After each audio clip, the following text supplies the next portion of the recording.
તો અમદાવાદની જેજી યુનિવર્સિટીમાં એબીવીપીનું વિરોધ પ્રદર્શન, વિદ્યાર્થીઓ વિરોધ નીતિના આક્ષેપ સાથે વિરોધ પ્રદર્શન। એબીવીપીના કાર્યકરો અને વિદ્યાર્થીઓ પર થયેલા હુમલાનો વિરોધ। આ વિરોધના પગલે યુનિવર્સિટી બહાર પોલીસનો ચુસ્ત બંદોબસ્ત પણ છે। દ્રશ્યમાં આપ જોઈ રહ્યા છો, એબીવીપીના કાર્યકરો અને વિદ્યાર્થીઓ પર થયેલા હુમલાનો આ વિરોધ, આ રોષ છે। અમદાવાદની જેજી યુનિવર્સિટીમાં એબીવીપી વિરોધ પ્રદર્શન કરી રહી છે। મોટા પ્રમાણમાં લોકો જોડાયા। વિદ્યાર્થીઓ વિરોધી નીતિના આક્ષેપ સાથે આ વિરોધ પ્રદર્શન કરી રહ્યા છે। આ મામલો ઉગ્ર બની શકે છે। વિરોધ પ્રદર્શન હજુ પણ યથાવત છે। તો વિરોધના પગલે યુનિવર્સિટી બહાર પોલીસ બંદોબસ્ત પણ ચુસ્ત છે। ભારતીય વિદ્યાર્થી પરિષદના કાર્યકર્તાઓ જેજી યુનિવર્સિટીમાં વિરોધ નોંધાવવા પહોંચ્યા છે અને આપ જોઈ રહ્યા છો કે પોલીસ સાથે પણ ઘર્ષણની પરિસ્થિતિ અહીંયા ઊભી થઈ છે। થોડા દિવસો પહેલા પરિષદની કારોબારીની ઘોષણા બાબતે પરિષદના કાર્યકર્તાઓ અને યુનિવર્સિટીની ખાનગી સિક્યુરિટી સાથે મગજમારી થઈ હતી અને મારામારી થઈ હતી, જેને લઈને આજે પરિષદના કાર્યકર્તાઓ વિરોધ નોંધાવવા પહોંચ્યા છે, જેના પગલે ભારે પોલીસ બંદોબસ્ત પણ ગોઠવવામાં આવ્યો હતો। પોલીસ દ્વારા કાયદો અને વ્યવસ્થાની પરિસ્થિતિ જળવાઈ રહે એ માટે બંદોબસ્ત હતો, પરંતુ યુનિવર્સિટીમાં પરિષદના કાર્યકર્તાઓ પ્રવેશવા માટે ગેટ સુધી પહોંચી ગયા છે અને ધક્કામુક્કીની પરિસ્થિતિ હાલ અહીંયા જોવા મળી રહી છે। પોલીસ અધિકારીઓ પણ આ પરિષદ સાથે થયેલ ઘર્ષણમાં ધક્કામુક્કીમાં ભોગ બન્યા છે અને આપ જુઓ કે કંઈક આ પ્રકારની પરિસ્થિતિ ધક્કામુક્કીની જોવા મળી રહી છે। પોલીસના જવાનો કાર્યકર્તાઓને અહીંયાથી દૂર ખસેડવાનો પ્રયાસ કરી રહ્યા છે, પરંતુ પરિષદના કાર્યકર્તાઓની સંખ્યા વધારે હોવાના કારણે અહીંયા આ પરિસ્થિતિનું નિર્માણ થયેલું જોવા મળી રહ્યું છે। અને આપ જુઓ કે પરિષદના કાર્યકર્તાઓ સાથે પોલીસ અને આપ ગેટ જુઓ, આ ગેટ પણ એને તોડવાનો પ્રયાસ કરવામાં આવી રહ્યો છે અને અંદર એન્ટ્રી લેવા માટે પરિષદના કાર્યકર્તાઓ અહીંયા ઉગ્ર વિરોધ નોંધાવી રહ્યા છે, કેમ કે થોડા દિવસો પહેલા પરિષદના કાર્યકર્તાઓને ખાનગી સિક્યુરિટી દ્વારા માર મારવામાં આવ્યો હતો, જેના કારણે અહીં પરિષદના કાર્યકર્તાઓ વિરોધ નોંધાવવા પહોંચ્યા છે અને જેના પગલે કંઈક આ પ્રકારની પરિસ્થિતિ અહીંયા જોવા મળી રહી છે। પોલીસ પણ બળ પ્રયોગ એટલે કે મહેનત કરી અને રોકવાનો કાર્યકર્તાઓને રોકવાનો પ્રયાસ કરી રહી છે, પરંતુ અહીં તમે જોઈ રહ્યા છો કે જે કાર્યકર્તાઓ અંદર પ્રવેશવા માટે મન બનાવીને આવ્યા છે અને પોસ્ટર્સની સાથે અહીંયા પોતાનો વિરોધ પ્રગટ કરવામાં આવી રહ્યો છે અને હજુ પણ પોલીસ દ્વારા વધારાનો બંદોબસ્ત મંગાવવાનો પ્રયાસ કરવામાં આવી રહ્યો છે। કેમેરા પર્સન અંકિત દવે સાથે અર્પિત દરજી, ગુજરાત ફર્સ્ટ, અમદાવાદ। એબીવીપીનું વિરોધ પ્રદર્શન અમદાવાદની જેજી યુનિવર્સિટીમાં, અને આ મુદ્દે આપણી સાથે સંવાદદાતા અર્પિત જોડાયેલા છે। અર્પિત, જેજી યુનિવર્સિટીમાં એબીવીપી વિરોધ પ્રદર્શન કરી રહી છે। અખિલ ભારતીય વિદ્યાર્થી પરિષદના કાર્યકર્તાઓ વિરોધ નોંધાવવા પહોંચ્યા છે અને જેજી યુનિવર્સિટી બહાર તમે જોઈ રહ્યા છો કે જે થોડા દિવસો પહેલા ધ્રુવીલ અહીંયા થોડા દિવસ પહેલા અહીંયા જે ઘટના બની હતી, વિદ્યાર્થી પરિષદના કાર્યકર્તાઓને માર મારવામાં આવ્યો હતો અને એને પગલે આજે વિરોધ નોંધાવવા પહોંચ્યા છે। ધ્રુવીલ, અહીંયા ઉગ્ર વિરોધ નોંધાવવામાં આવી રહ્યો છે, આપની શું માંગ છે અને સંચાલકો શું કહી રહ્યા છે? તારીખ 10ના રોજ જે એબીવીપીના કાર્યકર્તાઓને સામાન્ય વિદ્યાર્થીઓને અવાજ દબાવવા માટે આ લુખ્ખા તત્વો, ગુંડા તત્વો દ્વારા જે ઢોર માર મારવામાં આવ્યો, એના ઉપર જાતિગત ટિપ્પણી કરવામાં આવી અને એને ઢોર માર મારીને ઈજા પહોંચે હુમલો કરવામાં આવ્યો, એની સામેનો વિરોધ પ્રદર્શન છે। અને જે અહીંયા આગળ જ્યારે સામાન્ય વિદ્યાર્થીઓ ભણી રહ્યા છે, તો સામાન્ય વિદ્યાર્થીઓનું ધ્યાન છે, વિદ્યાનું ધામ છે, આ બધા વિદ્યાર્થીઓ છે, અમે કોઈ આતંકવાદી નથી, તો શા માટે આ પ્રશાસન દ્વારા એમની પાસે જવાબ નથી? જો ખોટા નથી તો દરવાજો ખોલીને વિદ્યાર્થીઓને કેમ જવા નથી દેવામાં આવતા અંદર? અને એમને પૂછવા માંગુ છું કે સામાન્ય વિદ્યાર્થીઓ જે કેમ ભણે છે, જે લાખો કરોડો રૂપિયા ફી ભરીને અહીંયા શિક્ષા મેળવવા આવે છે, એ લોકોને પણ આજે આ સંસ્થાથી દૂર રાખવામાં આવે છે, ગેટ બંધ કરી દેવામાં આવે છે। એમને હું કહેવા માંગુ છું કે છત્ર શક્તિ છે, આ કોઈનાથી રોકાયું નથી ને રોકાવાનું પણ નથી। આજે અમે કાર્યકર્તાઓ અહીંયા ઉપસ્થિત થઈ અને એમની સામે વિરોધ પ્રદર્શન કરી રહ્યા છીએ। અહીંયા તમે કહી રહ્યા છો કે અનેક એવી ગેરરીતિ અથવા તો અનિયમિતતાઓ છે, એ કઈ અનિયમિતતાઓ છે? આ જે જેજી યુનિવર્સિટીનું કેમ્પસ છે એને યુજીસી દ્વારા ઓવરસીઝ ખાતે માન્યતા આપવામાં આવી છે, પરંતુ આ જેજી યુનિવર્સિટીના ભ્રષ્ટ લોકો ગેરકાયદેસર રીતે અહીંયા આગળ જેજી ચલાવી રહ્યા છે, એનો જવાબ માંગવા માટે અહીંયા આવ્યા છીએ અમે લોકો। અને યુજીસીને ગાઈડલાઈન મુજબ એક જ કેમ્પસની અંદર અહીંયા આગળ શાળા તથા પ્રાઇવેટ ચાલુ એ ગુનાહિતની પ્રવૃત્તિ છે, તો એના માટેનો જવાબ માંગવા માટે અહીંયા આવ્યા છીએ કે જે અહીંયા આગળ એશિયા સ્કૂલ અને જેજી પ્રાઇવેટ એક જ કેમ્પસમાં કઈ રીતે શું માંગ છે? કેમ કે અહીંયા પોલીસ સાથે ઘર્ષણ પણ થયું, તમે જ્યારે અહીંયા આવ્યા અને સંચાલકો છે એ તમને સાંભળી નથી રહ્યા? અહીંયા આગળ જ્યારે સામાન્ય વિદ્યાર્થીઓ અને એબીવીપીના કાર્યકર્તાઓ અહીંયા ઉપસ્થિત થયા છે ત્યારે ગેટ બંધ કરી દેવામાં આવ્યા છે અને પોલીસને અહીંયા આગળ કરવામાં આવી રહી છે. એ દિવસે 10 તારીખે પોલીસ કર્મીઓ હાજર હતા. એની સામે અમારા કાર્યકર્તાઓને ઢોર માર મારવામાં આવ્યો છે, કેટલા ઇજાગ્રસ્ત થયા છે, હુમલો કરવામાં આવ્યો છે અને આજે પણ પોલીસ કર્મીઓને આગળ કરી અને વિદ્યાર્થીઓ તાકાત રોકવામાં આવી રહી છે. હું કહેવા માંગુ છું કે આ વિદ્યાર્થીઓ ના રોક્યા છે, ના રોકાશે અને આગામી સમયમાં પણ જ્યારે વિદ્યાર્થીઓ પર દમન નીતિ આચરવામાં આવશે ત્યાં એબીવીપીના કાર્યકર્તાઓ વિદ્યાર્થી જોડે ઉભા રહીને એને ન્યાય અપાવશે. આપ જોઈ રહ્યા છો કે અખિલ ભારતીય વિદ્યાર્થી પરિષદના કાર્યકર્તાઓ ગેટની બહાર છે. પોલીસ સાથે ઘર્ષણની પણ પરિસ્થિતિ ઊભી થઈ હતી જ્યારે પરિષદના કાર્યકર્તાઓ અહીંયા પહોંચ્યા હતા. લગભગ 500થી વધારે વિદ્યાર્થી પરિષદના કાર્યકર્તાઓ છે જેઓ અહીંયા ઉગ્ર વિરોધ નોંધાવી રહ્યા છે.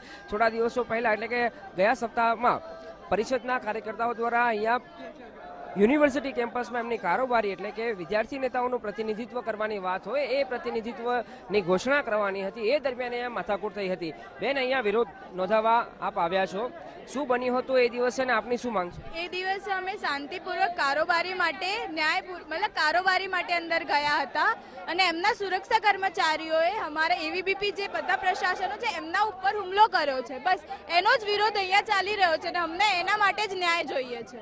તો આપ જોઈ રહ્યા છો કે અનેક વિદ્યાર્થીઓ અહીંયા પહોંચ્યા છે જેમની માંગ છે કે એમની વિદ્યાર્થી પરિષદના કાર્યકર્તાઓ પર જે હુમલો કરવામાં આવ્યો હતો, મારામારી કરવામાં આવી હતી, એ મામલે કાર્યવાહી કરવામાં આવે કેમ કે હવે વિદ્યાર્થી પરિષદ દ્વારા ઉગ્ર વિરોધ નોંધાવવામાં આવ્યો છે અને પોલીસ બંદોબસ્ત પણ અહીંયા ગોઠવવામાં આવ્યો હતો.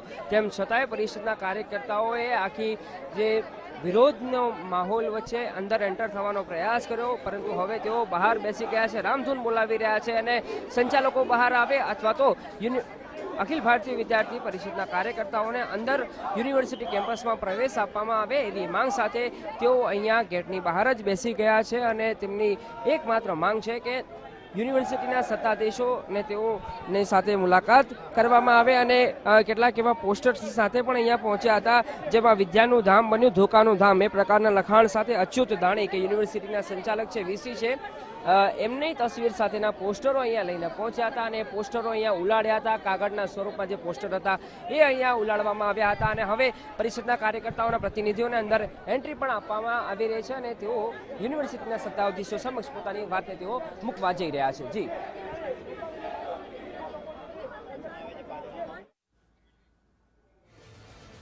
તો વિદ્યાર્થીઓ પર દમનની નીતિ નહીં ચલાવી લેવામાં આવે, વિરોધ પ્રદર્શન પણ ઉગ્ર બન્યું છે.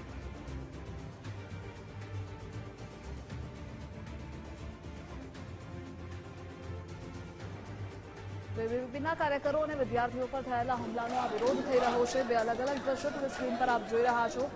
બેનરો સાથે સૂત્રોચ્ચાર સાથે વિરોધ પ્રદર્શન કરવામાં આવી રહ્યું છે. અમદાવાદની જે યુનિવર્સિટીમાં એબીવીપીએ હલ્લાબોલ મચાવ્યો છે. તો અલગ અલગ નિવેદનો એબીવીપીના કાર્યકરોના સામે આવી રહ્યા છે કે એબીવીપીના કાર્યકરો કોઈ આતંકવાદી નથી, તેમની સાથે જે વર્તન કરવામાં આવ્યું તે યોગ્ય નથી. પોલીસની હાજરીમાં એબીવીપીના કાર્યકરોને માર મારવામાં આવ્યો. વિદ્યાર્થીઓ પર દમનની નીતિ નહીં ચલાવી લેવાય, નહીં સાખી લેવાય, જેના કારણે તેઓ વિરોધ પ્રદર્શન કરી રહ્યા છે અને આ મુદ્દે આપણી સાથે અર્પિત જોડાયેલા છે. અર્પિત, ત્યાં એબીવીપીના કાર્યકરો એવું પણ કહી રહ્યા છે કે જે વર્તન કરવામાં આવી રહ્યું છે તે પણ યોગ્ય નથી. તેઓ સાથે વાત કરવાની આપ ટ્રાય કરશો. હા, થોડા સમય પહેલા પણ મેં અખિલ ભારતીય વિદ્યાર્થી પરિષદના મહામંત્રી હતા એમની સાથે વાત કરી હતી અને આપ જોઈ રહ્યા છો કે હવે એ વિદ્યાર્થી પ્રતિનિધિઓને અંદર એન્ટ્રી આપવામાં આવે એવી માંગ કરવામાં આવી રહી છે અને ઉગ્ર વિરોધ અહીંયા એમના દ્વારા નોંધાવવામાં આવી રહ્યો છે અને આપ જુઓ કે પરિષદના પ્રતિનિધિઓ અહીંયા હાજર છે અને રાહ જોવામાં આવી રહી છે કે અંદરથી જે રીતે વાત થાય કેમ કે પોલીસ પણ અહીંયા મધ્યસ્થી કરી રહી છે અને કેટલાય આખું ટોળું છે 500થી વધારે વિદ્યાર્થીઓનું, એ પૈકી કેટલાક પ્રતિનિધિઓને અંદર એન્ટ્રી આપવામાં આવે એ પ્રકારની ચર્ચા હાલ ચાલી રહી છે અને એ પ્રકારે અહીંયા પોલીસ દ્વારા પણ મધ્યસ્થી કરવામાં આવી રહી છે જેથી કરીને કાયદો અને વ્યવસ્થાની પરિસ્થિતિ અહીંયા જળવાઈ રહે. અને આપ જુઓ કે હું અંદર હાલ છું અને અંદરથી ટેલિફોનિક વાતચીત ચાલી રહી છે અને માંગ કરવામાં આવી રહી છે પરિષદ દ્વારા કે અંદર મોટા ભાગના વિદ્યાર્થી એટલે કે તમામ વિદ્યાર્થીઓને અંદર એન્ટ્રી આપવામાં આવે એવી માંગ કરવામાં આવી રહી છે. એમને વિદ્યાર્થીઓ સાથે પણ અમે વાત કરવાનો પ્રયાસ કરીશું અને જાણીશું કે તેઓ શું કહી રહ્યા છે. ભાઈ, શું છેલ્લે વાત ચાલી રહી છે, તમને તો અંદર જવા નથી દેતા? અંદર એવું છે કે વીસી આજે આયા જ નથી એવું કહેવામાં આવી રહ્યું છે, પણ વીસી અંદર જ બેઠા છે પણ અમને અહીંયાથી અંદર નહીં જવા રહી રહ્યા કેમ કે એ લોકોને એવું લાગે છે કે અમે અહીંયા છે ને આંદોલન કરવા આવી રહ્યા છે, પણ અમે શાંતિથી આવેદન આપીને અહીંયાથી નીકળી જઈશું, પણ પોલીસ પ્રશાસન અમને અંદર જવા જ નહીં રહી, બહાર અહીંયા જી યુનિવર્સિટીના ગેટ આગળ તાળું મારી દીધું છે. તો વીસી અને અસેન્ટ ટ્રસ્ટી ભરતભાઈ પટેલ બે અહીંયા છે ને એ બંનેની મિલીભગત છે. અન્ય મિત્રો આપને બોલાવી શકો તો આપ શું વાતચીત શું ચાલી રહી છે ભાઈ? શું શું વાતચીત ચાલી રહી છે? અંદર તમને જવા દેશે કે નહીં? નહીં, અત્યારે બસ વાતચીત જ ચાલી રહી છે કે અંદર કેવી રીતના જવાનું છે અમારે, કેમ કે આ ટ્રસ્ટી જોડે મળાવતા નથી અમે અમને. ધ્રુવિલ એના પ્રતિનિધિ છે ધ્રુવિલ. તો આપ જોઈ રહ્યા છો ધ્રુવિલભાઈ, શું વાતચીત ચાલી રહી છે? અંદર જવા દેવા આપને પરવાનગી આપવામાં આવશે કે નહીં? આ છાત્ર શક્તિ છે એ ક્યારેય કોઈથી રોકાઈ નથી અને જે પ્રકારે છાત્ર શક્તિ નક્કી કરશે એ પ્રમાણે જ નિર્ણય લેવો પડશે. આજે અહીંયા આગળ એબીવીપીના કાર્યકર્તાઓ સામાન્ય વિદ્યાર્થીઓને અંદર લઈ જઈ અને આવેદન સ્વીકારવા માટેની એમને કીધું છે. એ પ્રકારે અહીંયા આગળથી એબીવીપીના કાર્યકર્તાઓ ગેટ ખોલી અને અંદર જશે અને પૂરેપૂરી રીતે પૂરી તાકાતથી જે ભ્રષ્ટ લોકો છે એની સામે અવાજ ઉપાડી અને આવેદન સોંપવામાં આવશે. એ આગામી સમયની અંદર પણ જ્યાં સુધી એબીવીપીના કાર્યકર્તાઓની અને એબીવીપીની માંગ જે છે વિદ્યાર્થીઓની માંગ સ્વીકારવામાં નહીં આવે ત્યાં સુધી કાર્યકર્તાઓ પણ ત્યાં જ બેસેલા રહેશે. શું કહી રહ્યા છે એ લોકો સંચાલકો? ટેલિફોનિક વાતચીત પણ થઈ હશે તમારી? દરેક વાતચીતમાં અમારી માંગ એ જ રહી છે કે જે વિદ્યાર્થી જે ઈચ્છે વિદ્યાર્થી હિતમાં જે નિર્ણય રહેશે એ જ લોકોએ લેવો પડશે અને એને લઈને જ અમે આગામી સમયમાં એબીવીપીના કાર્યકર્તાઓ અને સામાન્ય વિદ્યાર્થીઓ લઈને કેમ્પસની અંદર જઈ રહ્યા છીએ અને એમને આવેદન સોંપવાના છીએ. વલણ કેવું રહ્યું છે સંચાલકોનું, કેમ કે એ લોકો માની નથી રહ્યા? વિદ્યાર્થી હિતમાં નિર્ણય એ લોકો લેશે એ એમને પણ લેવો પડશે, કેમ કે આ જનમેદના છે, આ વિદ્યાર્થીઓની અવાજ છે. જે આ કેમ્પસ જો વિદ્યાર્થી નથી તો આ એક શરીર વગરની એક આત્મા વગરનું શરીર બની રહેશે અને આ વિદ્યાર્થીઓની અવાજ છે એ લોકો દબાઈ નહીં શકે. કે આ અખિલ ભારતીય વિદ્યાર્થી પરિષદના કાર્યકર્તાઓનો ઉગ્ર વિરોધ હતો, જેના પગલે હવે સેક્ટર સાહેબ પોતે અહીંયા આવવાની ફરજ પડી છે અને સેક્ટર 1 નીરજ કુમાર બડગુજર સાહેબ પણ અહીંયા પહોંચ્યા છે, કેમ કે ઉગ્ર વિરોધ હતો. અખિલ ભારતીય વિદ્યાર્થી પરિષદના કાર્યકર્તાઓનું ટોળું વધારે હતું, કાર્યકર્તાઓ વધારે હતા અને પરિસ્થિતિ ખૂબ ગંભીર બની હતી, ઉગ્ર બની હતી. ઘર્ષણની પરિસ્થિતિ પણ થાય એ પ્રકારનો ઘાટ સર્જાયો હતો, જેના પગલે હવે તકેદારીના ભાગરૂપે પોલીસ બંદોબસ્ત પણ વધારવામાં આવ્યો છે અને હવે ખુદ સેક્ટર 1 એટલે કે નીરજ કુમાર બડગુજર અને જે જોઈન્ટ પોલીસ કમિશનર પણ છે તેઓ અહીંયા પહોંચ્યા છે અને પરિસ્થિતિ પર તેઓ અંકુશ નિયંત્રણ મેળવવાનો હવે પ્રયાસ કરવામાં આવશે, કેમ કે જ્યારે આખો વિરોધ થવાનો હતો ત્યારે માત્ર વસ્ત્રાપુર પોલીસ સ્ટેશન નહીં આસપાસના પોલીસ સ્ટેશનની પણ મદદ લેવામાં આવી હતી અને આપ જોઈ રહ્યા છો કે ડીસીપી સાહેબ પણ પહોંચ્યા છે. સાહેબ, પરિષદના કાર્યકર્તાઓ કહી રહ્યા છે કે અંદર વાતચીત ચાલી રહી છે, તો હમણાં કોલેજ પ્રશાસન અને અખિલ ભારતીય વિદ્યાર્થી પરિષદના કાર્યકર્તાઓ સાથે વાતચીત પણ ચાલી રહી છે. સાહેબ, તો આપ જુઓ કે ઉચ્ચ પોલીસ અધિકારીઓ પણ પહોંચ્યા છે, ડીસીપી ઝોન 1 પહોંચ્યા છે, સાથે સાથે સેક્ટરના અધિકારી પણ અહીંયા પહોંચ્યા છે અને હવે એ ચર્ચા ચાલી રહી છે કે અખિલ ભારતીય વિદ્યાર્થી પરિષદના કાર્યકર્તાઓ જે માંગ કરી રહ્યા છે અંદર એન્ટ્રી લેવાની અને આખા જે તમામ વિરોધ નોંધાવવા આવેલ કાર્યકર્તાઓને અંદર પ્રવેશ આપવામાં આવે એવી તેઓ પરિષદના કાર્યકર્તાઓ દ્વારા માંગ કરવામાં આવી રહી છે, પરંતુ પોલીસ પ્રશાસન કાયદો અને વ્યવસ્થાની પરિસ્થિતિ જળવાઈ રહે એટલે મર્યાદિત વિદ્યાર્થીઓને અંદર એન્ટ્રીઝ આપવામાં આવે અને એમની વાતને રજૂ કરવા ની પરવાનગી આપવામાં આવે એ પ્રકારનું ફોર્મ્યુલા અંગે ચર્ચા ચાલી રહી છે. પણ મુખ્ય વસ્તુ એ છે કે જો કાર્યકર્તાઓ ઉગ્ર વધારે બને અને કોઈ પરિસ્થિતિની એવી નિર્માણ થાય એનું પણ ખાસ ધ્યાન રાખવામાં આવી રહ્યું છે અને આપ જોઈ રહ્યા છો અખિલ ભારતીય વિદ્યાર્થી પરિષદના પ્રતિનિધિ છે ધ્રુવી લખાણી, તેઓ પણ એક દિવાલ આવેલી છે, દિવાલ પરથી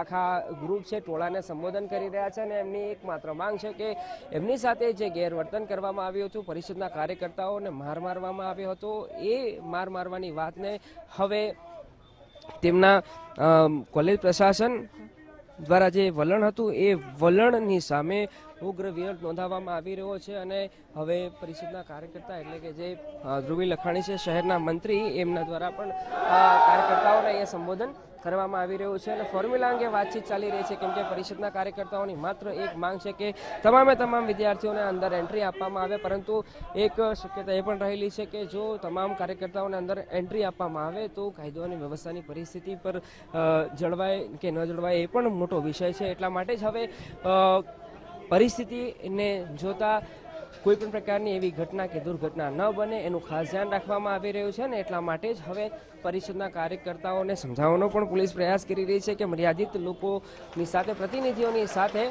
અંદર પ્રવેશ આપવામાં આવે એ પ્રકારની માંગ એ પ્રકારની વાત અહીંયા આવી રહી છે.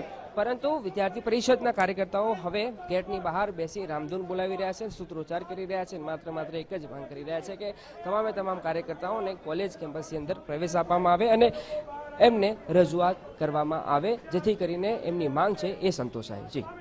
જી બિલકુલ અર્પિત, ધન્યવાદ તમામ જાણકારી સાથે જોડાવા બદલ.